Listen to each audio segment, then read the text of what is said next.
ส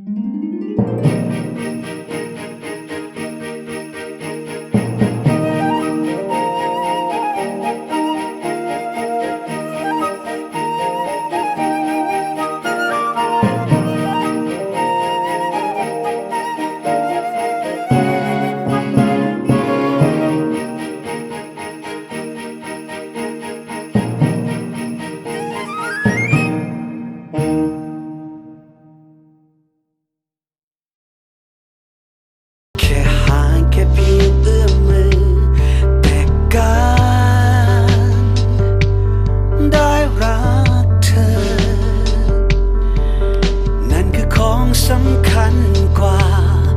และมันมีค่ามากเกินกว่าสิ่งไหนๆฉันขอสัญญาจะจำทุกเรื่องราวไม่ว่าร้ายหรือดีสุขหรือทุกข์ใจฉันจะทบทวนเรื่องราวของเธอตลอดไปเพื่อวันสุดท้ายที่ฉันหายใจจะได้ไม่ลืมเธอ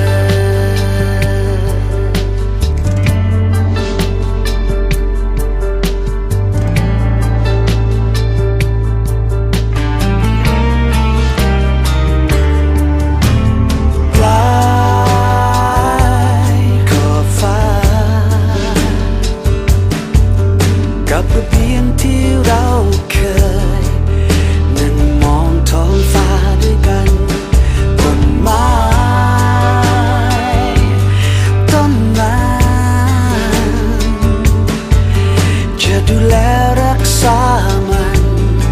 แทนความคิดถึงเมื่อเธอไม่อยู่ตรงนี้ฉันขอสัญญาจะจำทุกเรื่องราวไม่ว่าร้ายหรือดีสุขหรือทุกข์ใจฉันจะทบทวนเรื่องราวของเธอตลอดไปจะจำเธอไว้และรักเธอไปอย่างนี้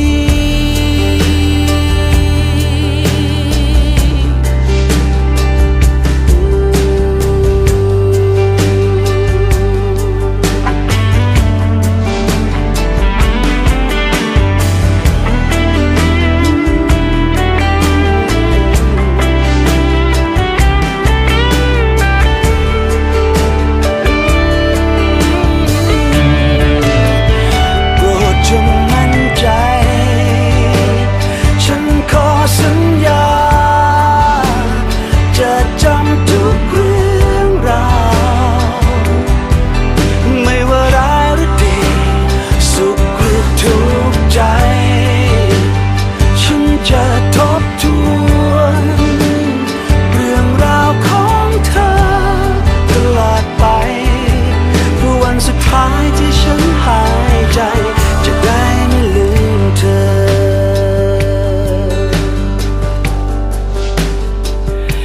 จะได้ไม่ลืมเธอ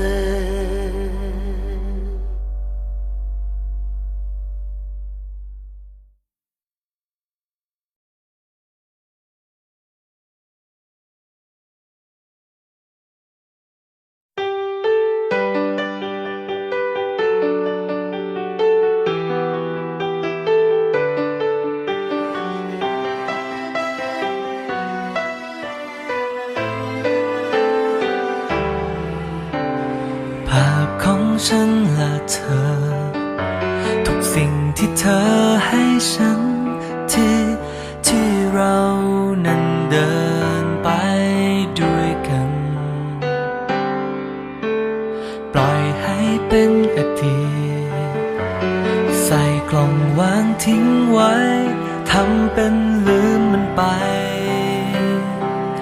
แต่ทำไมไม่ดีขึ้นเลยเพราะแค่เพียงหลับตา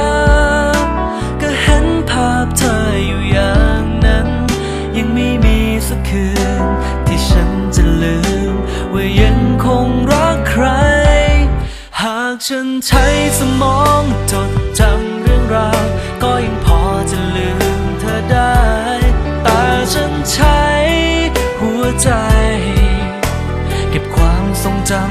ของเรา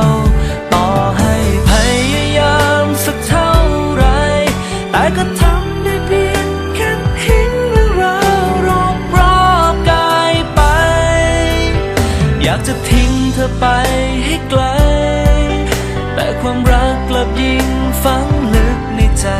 ขึ้นทุกทีจะทำไงให้ตื่น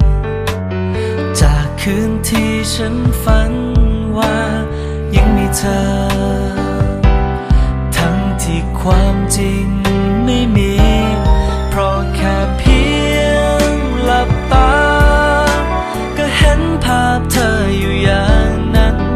ยังไม่มีสักคืนที่ฉันจะลืมว่ายังคงรักใครหากฉันใช้สมองจดจำเรื่องราวก็ยังพอจะลืมเธอได้แต่ฉันใช้หัวใจเก็บความทรงจำเรื่องของเราต่อให้พยายามสักเท่าไรแต่ก็ทำได้เพียงแค่ทิ้งเรื่องราวรอบกายไปอยากจะทิ้งเธอไปให้ไกลแต่ความรักกลับยิ่งฝังลึกในใจขึ้นทุกที